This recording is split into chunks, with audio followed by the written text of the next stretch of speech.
Fire breaks out at Volgograd's Lukoil refinery. Kremlin not going to give up its goals in war against Ukraine, and how Russia struck Ukraine's energy sector with missiles and drones. The latest news next.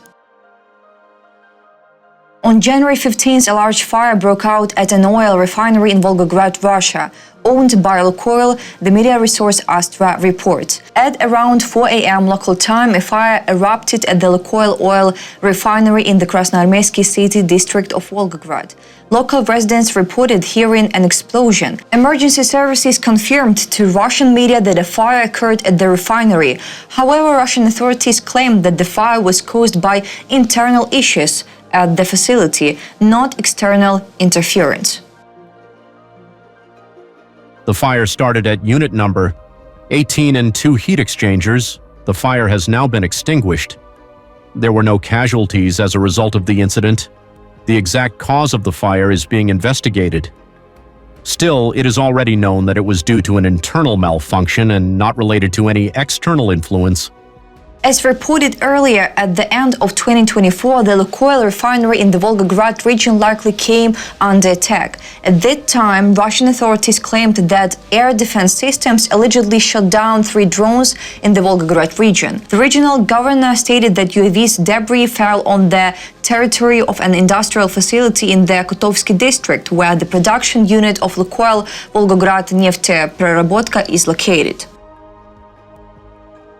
The Russian army has struck again at Ukraine's energy infrastructure with various types of missiles and drones, according to President Volodymyr Zelensky. According to Zelensky, the Russians targeted gas infrastructure and energy facilities that provide for the lives of people in Ukraine. Over 40 missiles were launched in this attack, including ballistic missiles.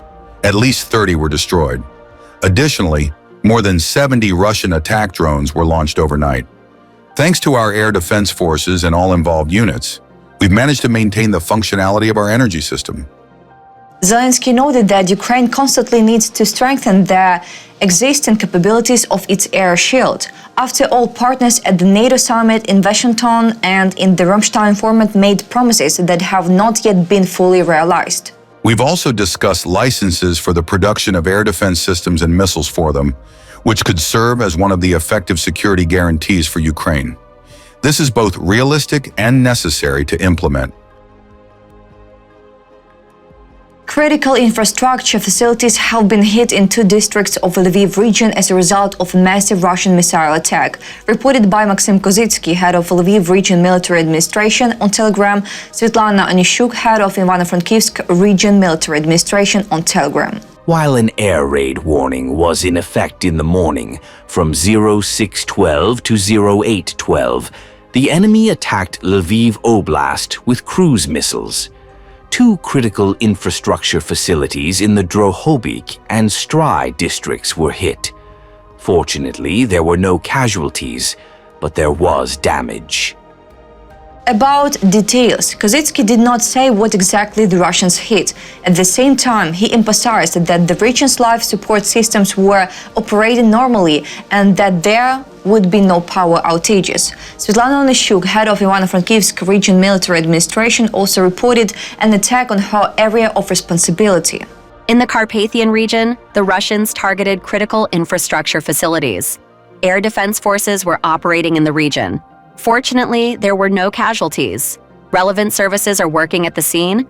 The situation is under control. Analysts at the Institute for the Study of War have pointed out that Kremlin terrorist Vladimir Putin is not going to make concessions for peace talks and is supporting demands aimed at destroying the Ukrainian state, reported by ISW. The Kremlin remains committed to achieving the original goals of its full-scale invasion of Ukraine in any future peace negotiations, namely the destruction of the Ukrainian state, dissolution of the current Ukrainian government, demilitarization of Ukraine, and a permanent ban on Ukraine's future membership in NATO.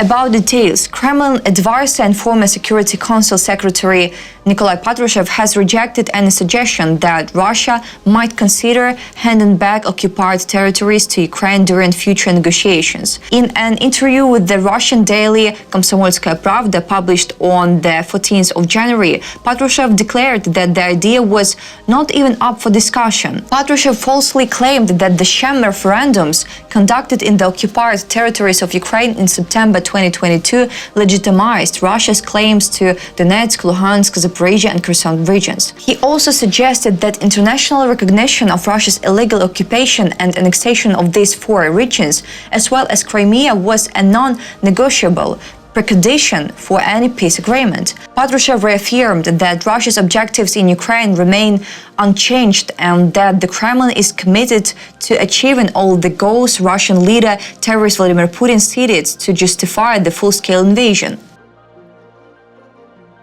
Putin identified the demilitarization and denazification of Ukraine as the key goals of the full-scale invasion during a speech on 23 February 2022.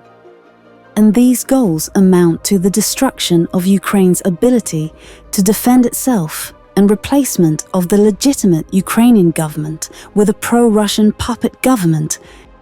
ISW continues to assess that Putin's goals in Ukraine are to break up NATO and seize full control over Ukraine, and that Putin remains committed to these goals, and ISW has not observed any indication that Putin is willing to concede on such goals in future negotiations. About details, Russian officials persist in denying the existence of an independent Ukrainian identity and statehood separate from Russia as part of their continued efforts to justify destruction of the Ukrainian state. At the press conference on the 14th of January, Russian Foreign Minister Sergei Lavrov referred to the country that is now called Ukraine, seemingly aiming to delegitimize Ukrainian sovereignty and independence. Patrushev also emphasized the so-called fraternal ties between Russia and Ukraine, dismissing the idea that the two nations have distinct cultural and historical identities.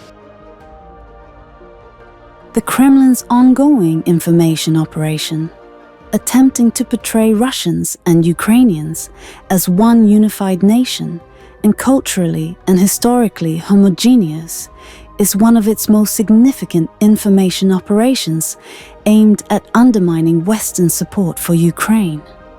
Calls for the West to acquiesce to all of Russia's demands in Ukraine require the West to tacitly acknowledge and agree that a Ukrainian identity and state independent from Russia either does not currently exist or does not deserve to exist in the future. That's all for today. Thanks for watching this video. Like and subscribe.